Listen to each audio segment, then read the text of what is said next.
Hello, this is Andrew with Missing Remote, and this is a set of Farsports Chinese carbon rims with DT Swiss 350 hubs, or at least I hope so, because I haven't opened it yet.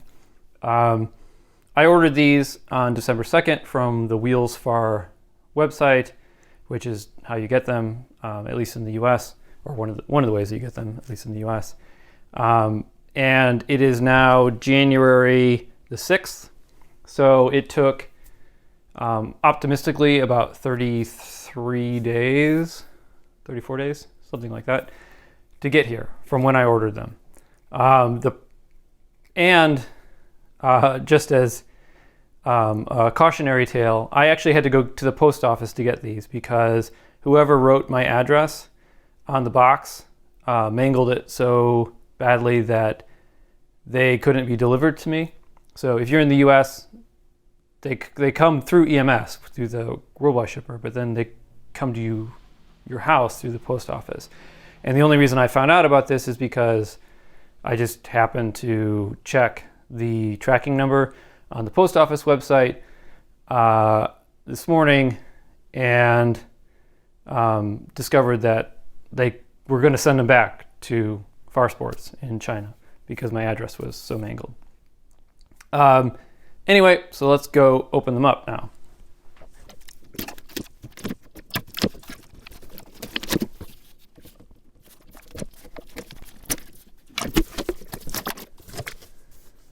So as part of it, I opted for the tubeless valves and a set of Schwalbe Pro 1 tires. This costs an extra $100, I think.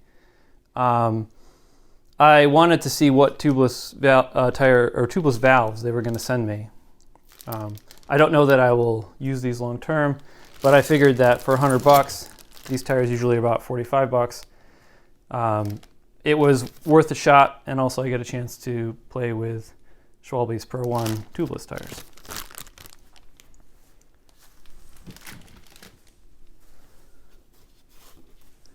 Just make sure we can see the foam here. So they put a nice piece of styrofoam between the wheels to keep them from touching, which is a nice touch. You don't know, I've bought wheels before, had them delivered in the mail, and I've never seen that before, so that's great.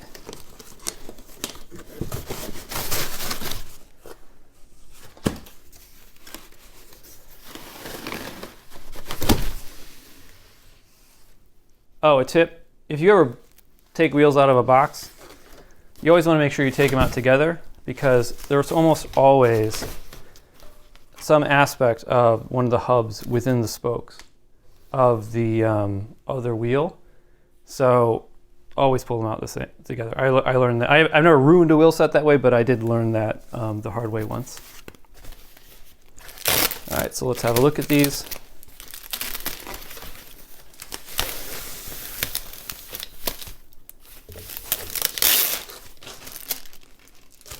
So these are the UD matte rims, and they are supposed to be 35 mil deep and 28 wide. And I don't remember the inside, but it doesn't hurt to, let's just have a look at that, see what we've got. So let's come in a little closer.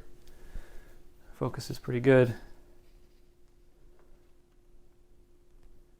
So that is 35.4, looks like, which is good. Got our internal is 20.1, so they're probably 21 rated. And then the external is 28. And you may notice there are no holes in here, so it should be really easy to set this up tubeless. When I bought these, like I mentioned on December 2nd, I bought them with the intent of using them with the Revolt gravel project bike, and after that I still may do that, but I'm not sure what the long-term plan is. I might just use these as road wheels and get a dedicated set of, because I was going to share these between my road bike when I go climbing, because they're supposed to be pretty light. The claimed weight is 1,460 grams plus or minus 30, I think. So that's something I was going to share them because they're light enough to be climbing wheels and wide enough and hopefully sturdy enough to be a good set of gravel wheels. But I don't know. I haven't quite made up my mind there yet. So let's get the other wheel out. One thing actually, before I do that, I wanted to, so these have arrow spokes on them. And one of the things that I had concerns about was that they wouldn't be installed properly. But I can see just by looking at them that they are perfect, which is brilliant. Just perfect. You know, because you want your arrows, I don't know, it's probably can't see it in the camera, but you need the arrow spoke to be flat. You don't want it to be turned. And one of the things about having no holes in here is that it's going to be a major pain to mess around with the spokes. And if I needed to fix that. So glad I don't need to fix that.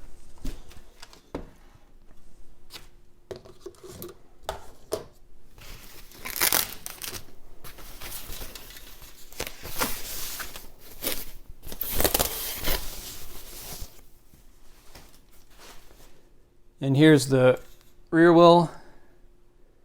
It also is hole-less, and the spokes look like they're done up properly as well, which is fantastic. You can see a little seam here, although it is flush. Maybe it's not a seam, maybe it's just a artifact of the way that the carbon is laid out.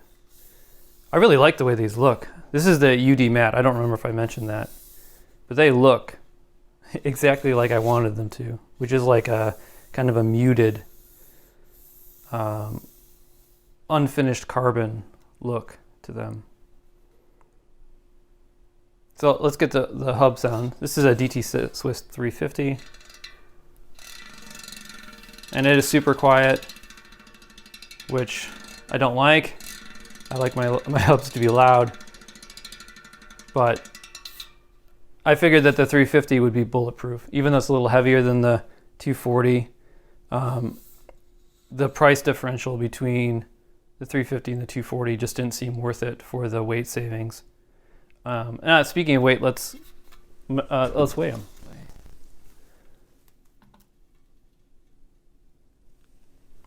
And it is 671.3.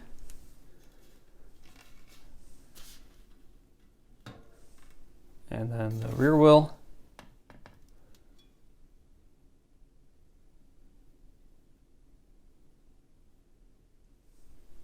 801.0.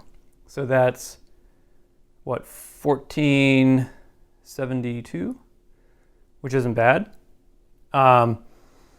Especially because the major weight, the weight kind of is in the hub here. You can spec this wheel from Farsports through the WheelsFar website to get to about just around 1,300 grams. I'm not sure. The website claims with a TI hub, you can get right around 1,300 grams, maybe a little bit underneath it. So the rim should be 410 grams. And of course, weight here matters a lot more than weight here. I just had it was a big cost differential for one, but also I had some concerns about whether or not those TI hubs would be suitable for gravel riding.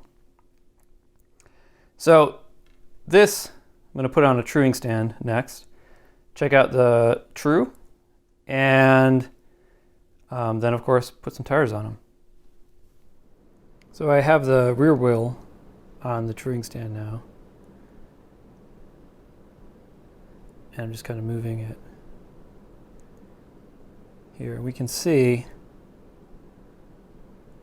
it's actually pretty good. There's a little tiny bit of play, but certainly not very much. So now let's move this stand here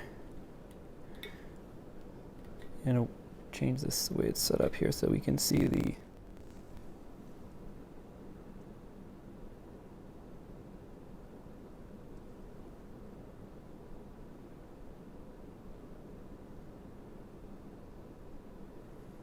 we can see it is also really good this way as well. So that's the rear wheel. Let's try out the front wheel now. All right, so now you have the front wheel on. And it looks like I can't do both of them at the same time for some reason on this stand. So let's give this a spin. So actually there is a little bit of play. We can see that here as well. But not very much.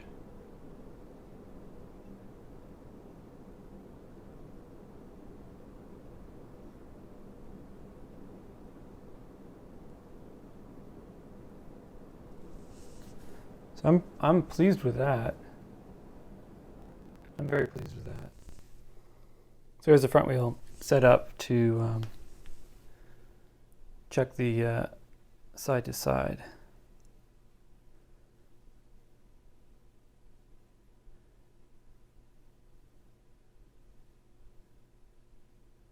A little tiny bit of wobble.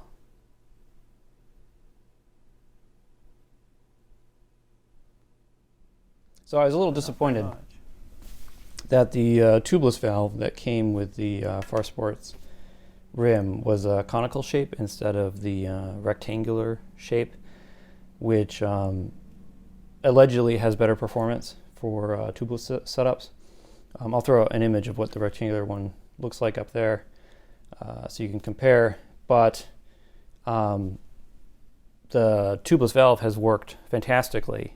This is a set of Penn Racer Gravel Kings that I set up on the wheels, and unfortunately I haven't been able to ride them more than once since I did it, and because the weather here in Chicago is pretty awful. But I wanted to check the tire pressure today just to make sure that you know, they hadn't gotten so low that they unseat themselves, and I'd lost 5 pounds per wheel of pressure in the week and a half or so since I last pumped them up.